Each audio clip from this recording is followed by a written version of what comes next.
नमस्कार दोस्तों, क्या आप जानते हो वैदिक ग्रंथ के अनुसार आत्मा 5 तरह के कोश में रहती है। अन्नमय, प्राणमय, मनोमय, विज्ञानमय और आनंदमय। इन्हीं कोशों में रहकर आत्मा जब शरीर छोड़ती है तो मुख्य तौर पर उसकी 3 तरह की गतियां होती हैं। 1 ऊर्ध्व गति, 2 स्थिर गति और 3 अधोगति। इसे ही अगति और गति में विभाजित किया गया है। 1 ऊर्ध्व गति। इस गति के अंतर्गत व्यक्ति ऊपर के लोक की यात्रा करता है। ऐसा वही व्यक्ति कर सकता है जिसने जागृत, स्वप्न और सुषुप्ति में खुद को साक्षी भाव में रखा है या निरंतर भगवान की भक्ति की है।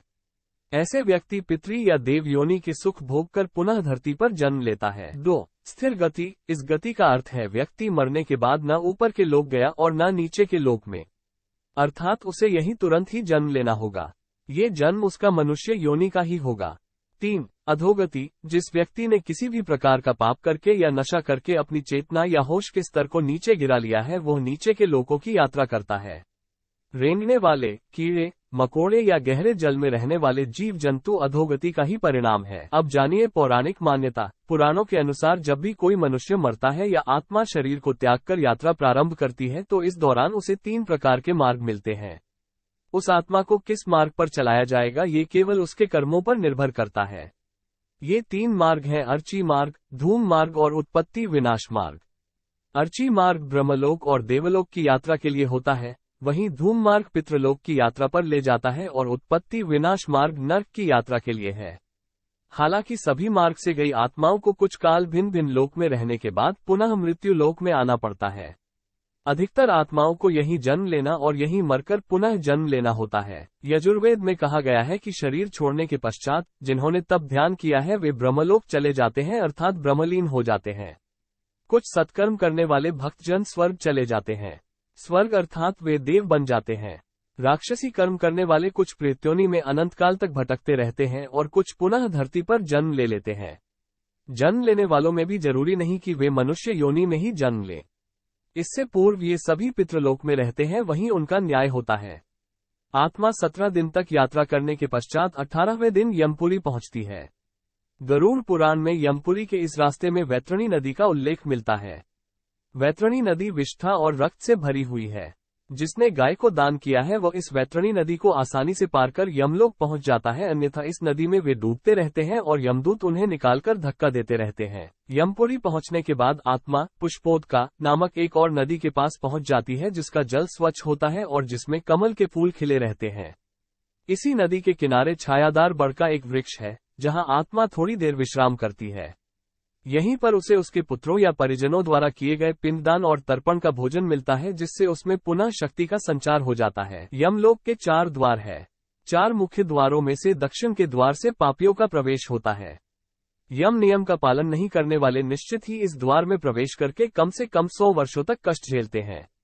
पश्चिम का द्वार ऐसे जीवों का प्रवेश होता है जिन्होंने दान पुण्य किया हो, धर्म की रक्षा की हो और तीर्थों में प्राण त्यागे हो। उत्तर के द्वार से वही आत्मा प्रवेश करती है जिसने जीवन में माता पिता की खूब सेवा की हो, हमेशा सत्य बोलता रहा हो और हमेशा मन वचन कर्म से अहिंसक हो। पूर्व के द्वार से उस आत्मा का प्रवेश होता है जो योगी, ऋषि, सिद्ध और संबुद्ध है। इसे स्वर्ग का द्वार कहते हैं। इस द्वार में प्रवेश करते ही आत्मा का गंधर्व, देव, अप्सराएं स्वागत करती हैं। माना जाता है कि जब कोई व्यक्ति मरता है तो सबसे पहले वो गहरी नींद के हालात में ऊपर उठने लगता है। जब आंखें खुलती हैं तो वो स्वयं की स्थिति को समझ नहीं पाता है। कुछ जो होशवान है वे समझ जाते हैं।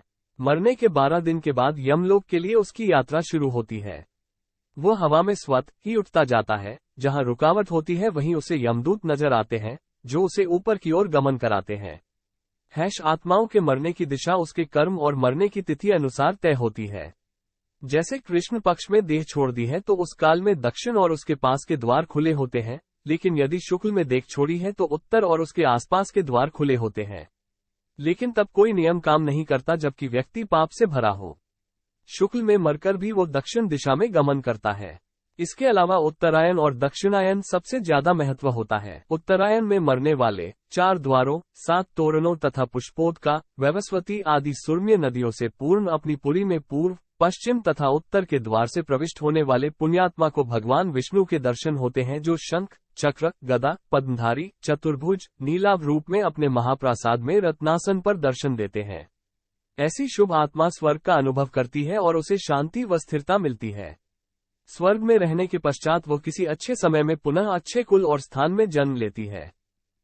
दक्षिणायन में मरने वाले, जो लोग पापी और अधर्मी हैं, जिन्होंने जीवन भर शराब, मांस और स्त्रीगमन के अलावा कुछ नहीं किया, जिन्होंने धर्म का अपमान किया और जिन्होंने कभी भी धर्म के लिए पुण्य का कोई कार्य नहीं किया, वे मरने के बाद स्वतः ही दक्षिण दिशा की ओर खींच लिए जाते हैं।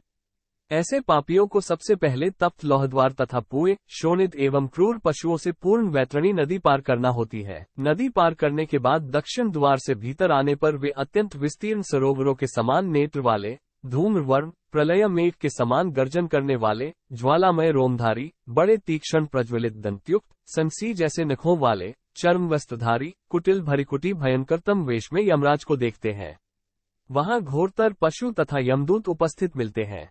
यमराज हमसे सदा शुभ कर्म की आशा करते हैं, लेकिन जब कोई ऐसा नहीं कर पाता है तो भयानक दंड द्वारा जीव को शुद्ध करना ही इनके लोक का मुख्य कार्य है। ऐसी आत्माओं को यमराज नरक में भेज देते हैं। आपको ये जानकर कैसा लगा? अच्छा लगा तो प्लीज लाइक और सब्सक्राइब करो।